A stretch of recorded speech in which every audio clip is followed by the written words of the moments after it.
Here we have the new 2024 Cadillac Lyriq. Now this Lyriq comes in the Luxury 1 trim level in the beautiful stellar black metallic. And then we have sky cool gray with santorini blue leather interior. And this is the E604, so we get that all-wheel drive system.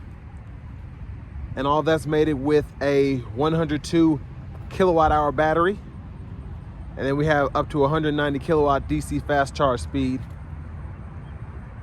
But as we come around to the front end here, same great look. We get those LED signature lights, LED headlamps.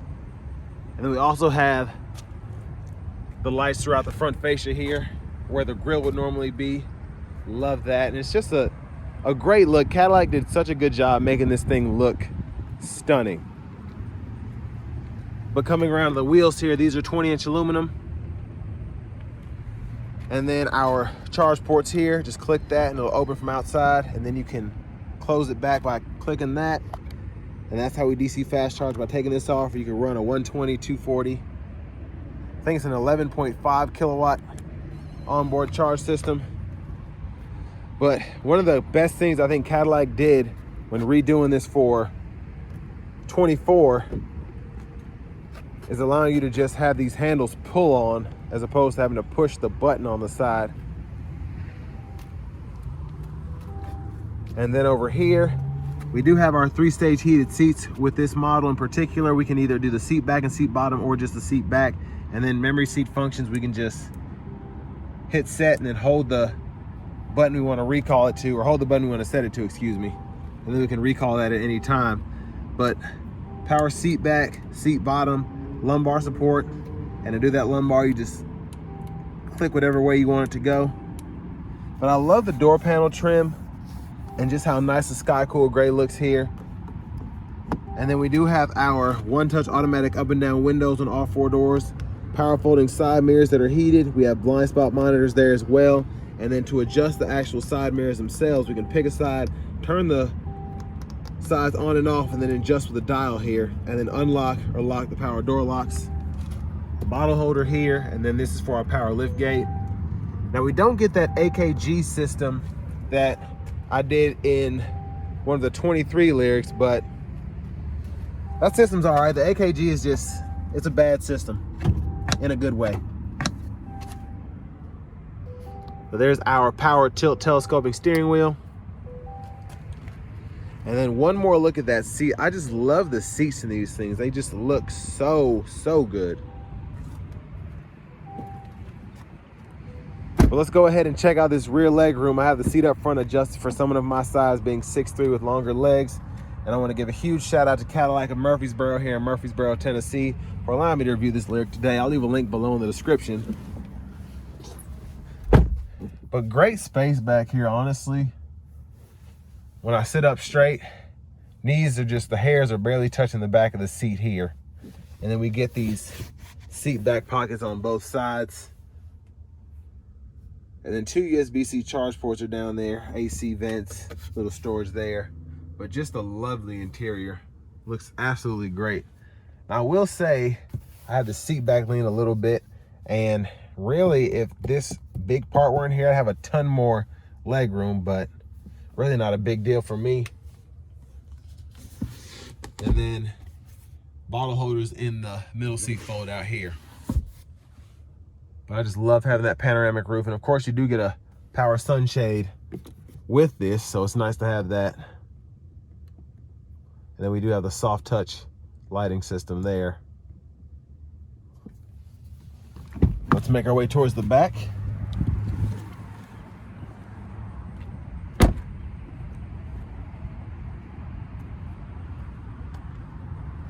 And again, we do get that 600 E4 badging to let us know this is the all-wheel drive variant.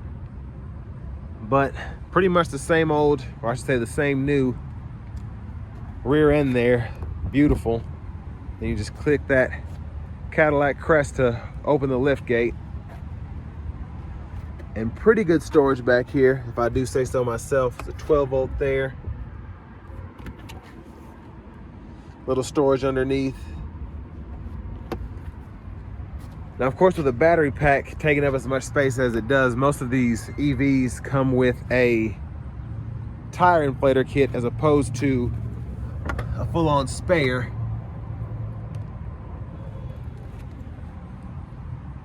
But I'll show you how the seat folds flat.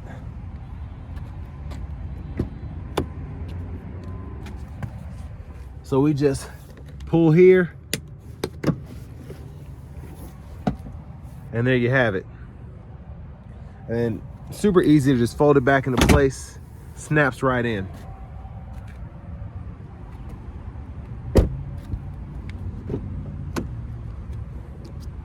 And then here's our front passenger seat. And all the controls for that are right here.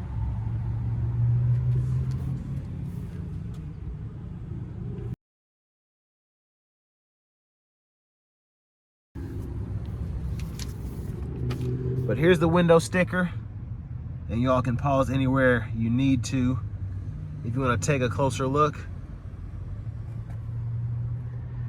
And we do get a 307-mile estimated range on a full charge here. And this one, 62% US Canadian parts content. That's pretty good these days for an American automaker. And it was assembled right down the road in Spring Hill, Tennessee. So that's about 30-40 minutes away from us here in Murfreesboro.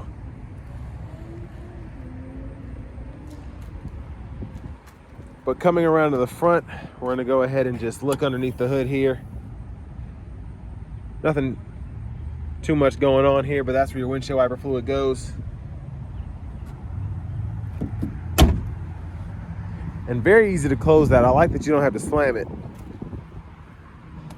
Well, let's hop in the driver's seat.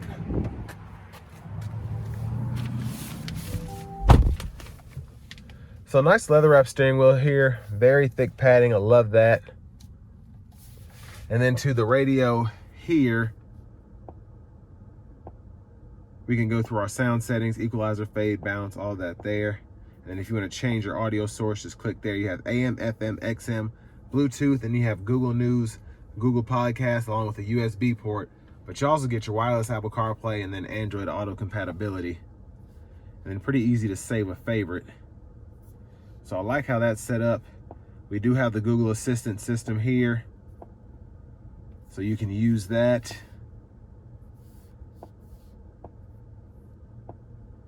And then pretty easy to use when it's hooked up. Just type in a destination, you can use voice recognition, whatever. And then it does one of the best jobs that I've seen in terms of showing traffic patterns and what's going on around you, so you make sure you're not caught up in anything. Now we do have a front camera, a 360 view, and then we have our curbside view as well as overhead view there.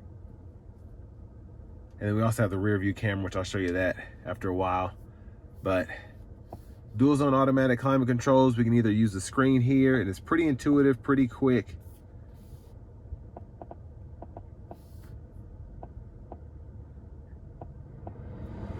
I actually like this a lot. And then we can turn that heat on if you want to make sure that you're saving range, as opposed to using the heat. And we all know that that can drain your battery quite a bit. So again, nice that we're able to toggle that on and off. And then again, all of our controls for that are down here if you want to use buttons. And then a quick shortcut for your charging, you just click that there. You can decide where you want it to charge to, set up your charging, create a schedule, all of that. Then you have auto park assist here.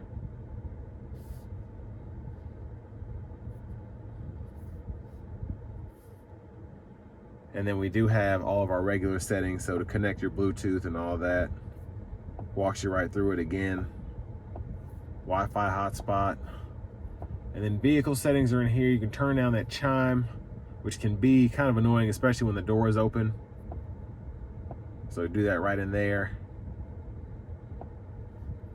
But it really doesn't bother me. It's just, for this in particular, doing this walkthrough, I have to have the door open sometimes. So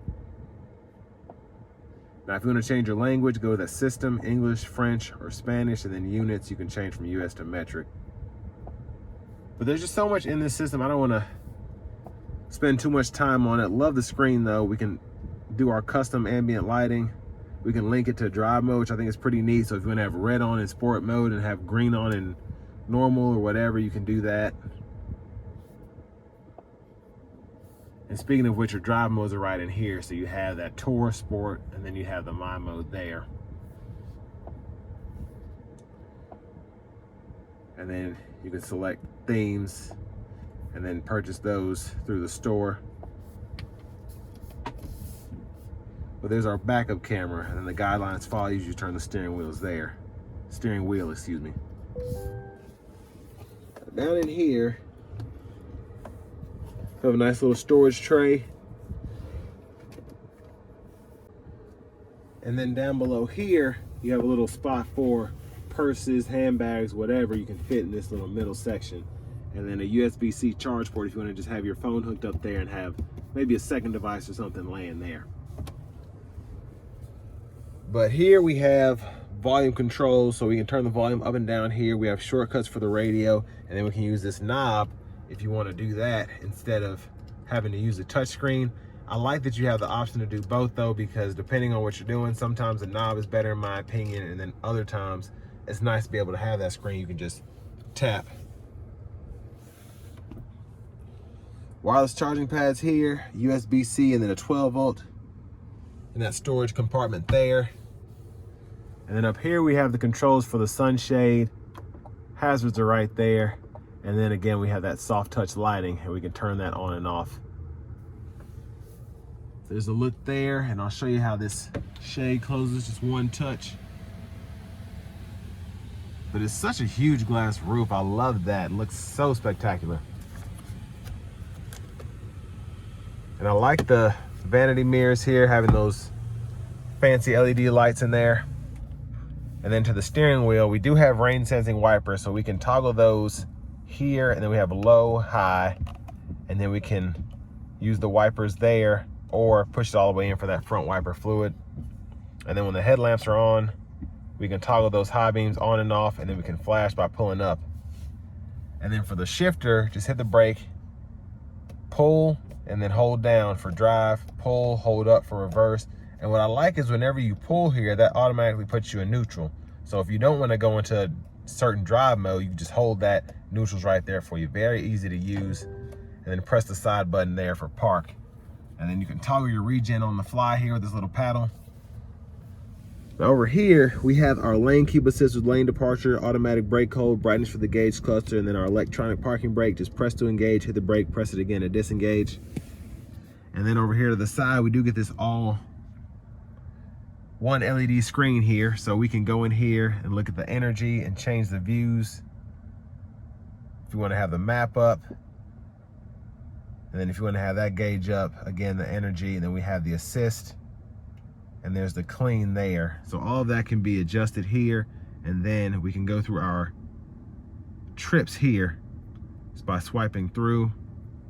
And then headlamp controls are actually right in here. So pretty interesting, but I like having it here.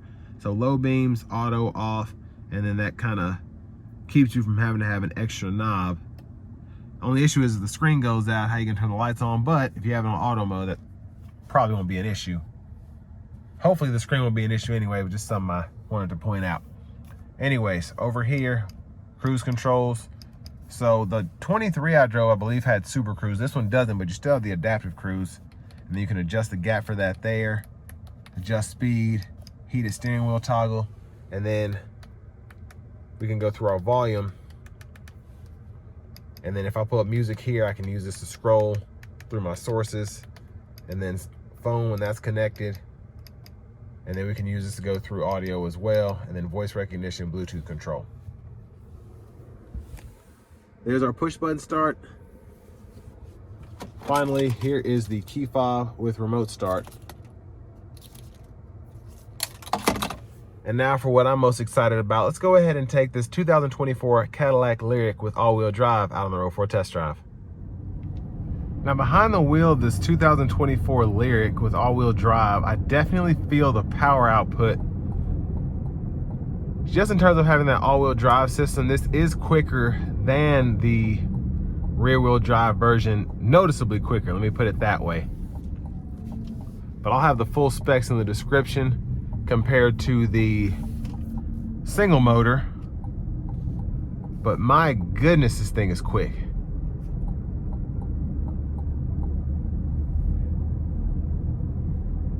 And what's great about the Lyriq, it's kind of a gift and a curse, is this thing floats down the road.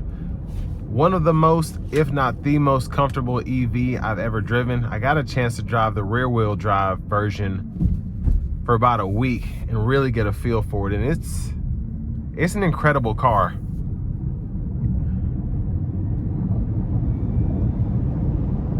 Yeah, this feels a lot peppier than the rear wheel drive version, and that one was still, again, pretty quick. I'm gonna put in a tour mode now.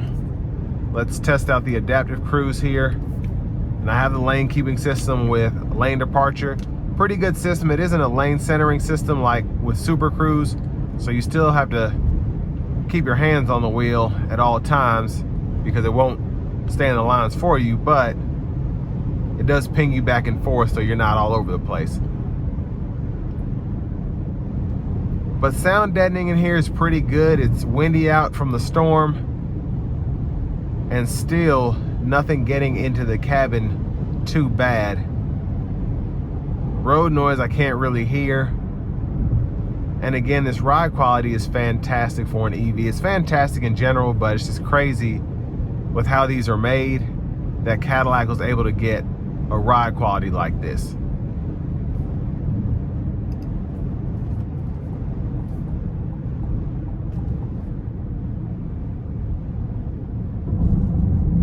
Now I will say, with how these ride, the only issue that I've had with them is just you can't feel the road as much as maybe in a Tesla Model Y, a Mustang Mach-E. And if you're not used to how this drives, you'll think you're going somewhere and you're not, just because it's so numb in the steering wheel. But I mean, that's really the only downside to this, and I wouldn't not get this because of that, because I am used to driving a Mustang Mach-E that has some of the stiffest and tightest steering I've ever experienced. But for how I like to drive, I like to be able to feel the road like that. But most Cadillac buyers probably won't like that, and they'll love this. So it depends on preference.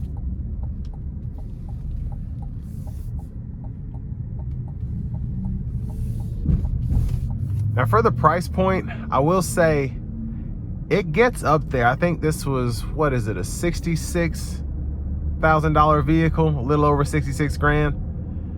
Love having the all-wheel drive for $3,500, but the 23 that I drove, I think was around the same price, and that had cooled seats, massage seats. But honestly, other than that, I'm not missing anything else. It had Super Cruise, but you have adaptive cruise standard here, so not a big deal. But me personally, I'd rather have the Super Cruise, add the all-wheel drive system, and then you're probably going to be a little over 70 grand, but then you have everything. And I think, especially if you plan on keeping a vehicle like this, it's nice to have everything that you could want and then some. Because the Super Cruise, especially on longer trips, is fantastic. But comparing to the Model Y, the Mach-E, even the Bolt EUV, I think this is just in another class, but it's still in that same realm. You could compare this to maybe the EQE SUV from Mercedes, but you're paying a little bit more to get a similarly equipped vehicle. And I don't think I think you might get close on range, but I think this does a little bit better in the range category. Even with the all-wheel drive, this is getting 307. I think the EQE with rear-wheel drive only gets 305 or 300, something like that. And I think we might have a smaller battery in that one, but still. I just like the direction that GM is going with this Lyriq, getting you the big battery, having the all-wheel drive, and then still having the efficiency to go 300 plus in terms of range. And this thing still floats down the road just like you would in your regular Cadillac. It's just electric. But a great option in my opinion. And this will bring me to the end of my review of this 2024 Cadillac Lyriq Luxury One with all-wheel drive.